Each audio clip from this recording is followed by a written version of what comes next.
Station, this is Houston. Are you ready for the event? Absolutely, we are ready. BBC Radio, this is Mission Control Houston. Please call station for a voice check. Station, this is BBC Radio. How do you hear me? BBC Radio, we have you loud and clear. Welcome aboard the International Space Station. A great pleasure to speak to you both. Happy Christmas, first of all. Happy birthday, I gather, Commander Wilmore. And, of course, at this time of year, Happy New Year. Tell us, first of all, how important are these celebrations to bond you as a team up in space? You know, it has actually bonded us pretty nicely as a team, celebrating these special holidays. Christmas, of course, my birthday yesterday.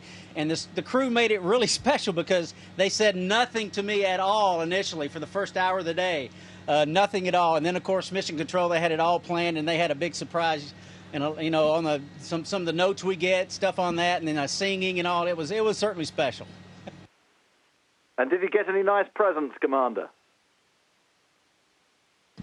I did, actually. My Russian colleagues, they gave me a nice little Russian medal, and Terry Virts, our other U.S. astronaut, he gave me a big bag of Reese's Pieces. It was great. Well, I suppose you need to keep them, don't you? Because you can't return them to any stores up there, I would imagine. Samantha, tell us, is it possible to paint a picture of where you are precisely now, and what do you see out of the window? You know, I don't have awareness right now of where we are in this precise moment, but I can tell you that these are very special days for us. Sometime this morning, we have seen our last sunset for several days. You probably heard that normally here on board the space station, we see 15 to 16 sunsets and sunrises every day. But now we're going into a very special period in which we basically trek along what we call the terminator, which is the line between daylight and night on the ground. And so we're basically, for 4 or 5 days, we'll be in this permanent twilight condition where it's never night and it's never really day, and it makes for beautiful views out the window. What does that feel like, experiencing something like that you know, we could only imagine about when we're down here on Earth? Honestly, it is very difficult to put into words because the colors are so vivid. I mean, to look and see mountaintops, mountain ranges, the entire Himalaya mountains, including Mount Everest and all the other beauty of those mountains, and the Sierra Nevadas in the United States, the Alps in Europe. I mean, it's just mesmerizing. The colors of the waters, the various colors, the greens that are in some of the waters, the aqua, the deep blue. It's hard to put into words other than to say it's just absolutely amazing. Well, you've done a terrific job for us. Thank you. Tell us, Commander, how long have you been personally in space, and what have you been able to achieve in that time? Oh, well, 3 months. And I tell you what, in 3 months, it's been quite busy. We've received and sent SpaceX. One of the cargo vehicles arrived early in my increment, and we sent it back, and we'll be receiving another SpaceX cargo vehicle soon. We've received several Progress vehicles, and each of these cargo vehicles bring a great deal of supplies, cargo, and of course experiments as well. So every time they're here, we are very busy doing various experiments on various different things, earth sciences, physical sciences, and everything in between. And I gather, Samantha, that there are some spacewalks planned early in the new year. Again, what is the mission there? What is the aim? Well, actually, I'll pass it to Butch for this answer because he and Terry will actually be doing those spacewalks, and I'll be supporting as what we call the intravehicular officer. Okay, well, lucky man. We'll be outfitting man, the exterior of the station. Yeah, we're outfitting the exterior of the station. We have some cargo vehicles and crewed vehicles that are in design right now that eventually will dock to the space station. And those docking mechanisms are different than what we actually have on station now. We have the old shuttle mechanism. We have to put some new docking adapters on there. And before we even put those docking adapters on there, we have to run power to those. And we'll be laying a great deal of cable to power those docking adapters, which will eventually arrive. But before I finish, Terry and I are scheduled to do those spacewalks, but I can tell you, being the IVA, the person that suits us up and sends us out and brings us back in, is by far the hardest job. I kid you not. It is the hardest job, and that's what Samantha will be doing for us. Okay, a few quick fire questions for you from our listeners in particular who, forgive us, we don't know much about how you guys operate on a day-to-day basis, so maybe you can give us an insight. First of all, how do you sleep?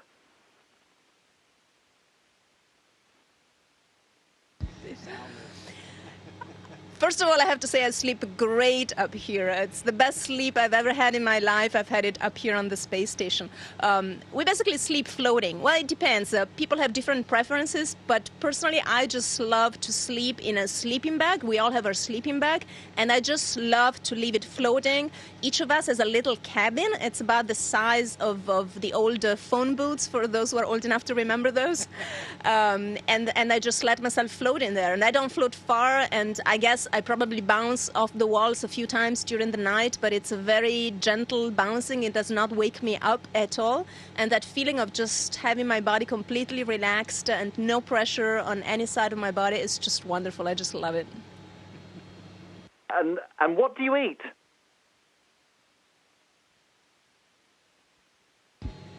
Absolutely anything that we can get our hands on.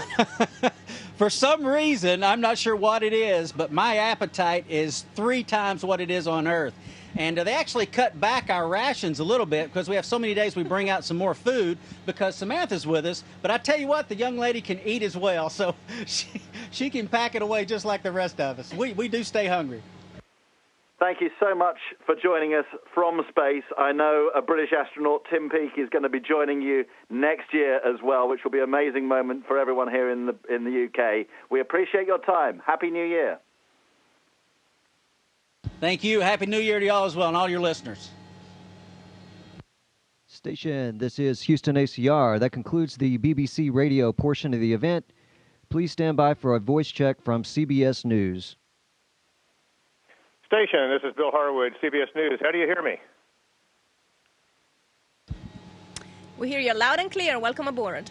Well, thank you very much. And first of all, happy holidays to both of you. And Butch, a belated happy birthday to you. What did you guys do to celebrate up there? And what are your plans for the new year? I guess there's no champagne up there, right? No, there's no champagne, but we'll break open a grapefruit juice or a tropical punch, whatever we have on board. And the birthday yesterday was very special. The crewmates made it very special for me. The ground mission controls across the globe made it very special with some very special. They actually sang to me, sent me cards, so it was a great day, great and very memorable. Samantha, do you have a New Year's resolution, or Butch, for that matter? Did either one of you have any New Year's resolutions you might share?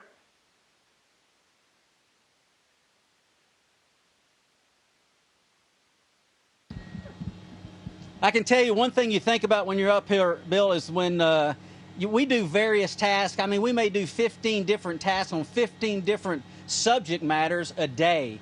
And one thing you think about constantly is don't let me mess this up, because there's people on the ground that, put a lot of effort into getting it up here, and we don't want to be the ones to mess it up. So my New Year's resolution is to try to pay better attention to every step of every procedure so we get it all right.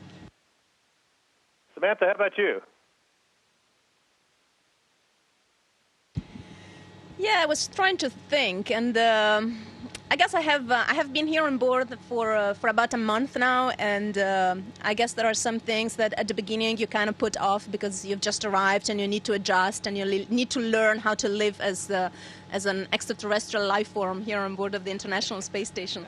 And so I guess one of the things that I have been putting off and that I definitely want to start is to do a little bit more video documenting of what I have been doing or I'm doing here on board so that I can share it with the public. I've been doing quite a bit of photos, but I haven't been into video a lot yet, and that's probably my New Year's resolution right now.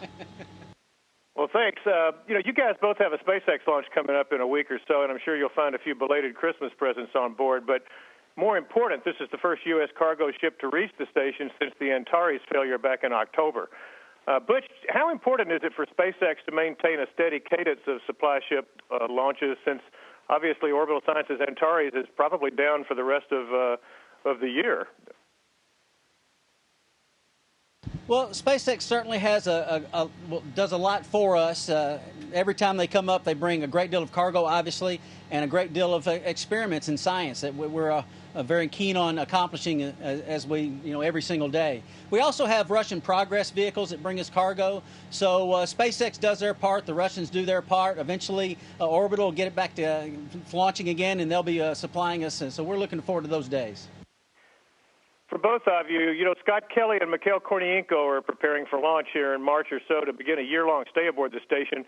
Butch, based on your experience, what do you see as the major challenges those guys will face for a year-long flight? I think the obvious one is that will definitely be, this is a marathon. 6 months is a long time, and a year is even more so. So it's like a double marathon, and you got to pace yourself. I mean, you could literally, work yourself to death. There's so much to do. You could work 24 hours a day and never get everything done. So you definitely have to think ahead, pace yourself. Maybe a couple of 3-day weekends thrown in there will be nice for those guys that'll be up here for so long. Samantha, what are your thoughts about a year-long mission? I think, most people on the ground would think being cooped up in a confined space for that long would be difficult, regardless of the view and the weightlessness.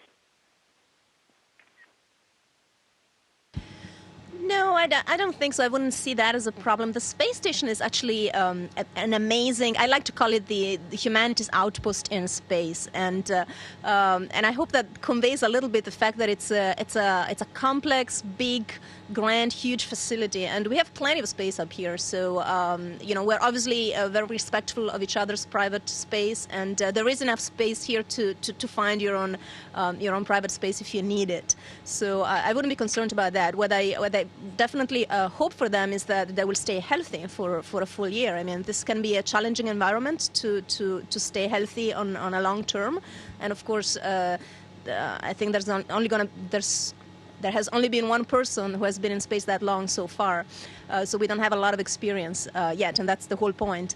And I think it might be a challenge for them to really stay at the top of their health for a whole year, and so that's my best wish for them to stay healthy. Samantha, you've been in orbit for a little over 1 month now. I was wondering how reality compares with your pre-launch expectations. In other words, is there anything about the experience so far that's been a surprise to you?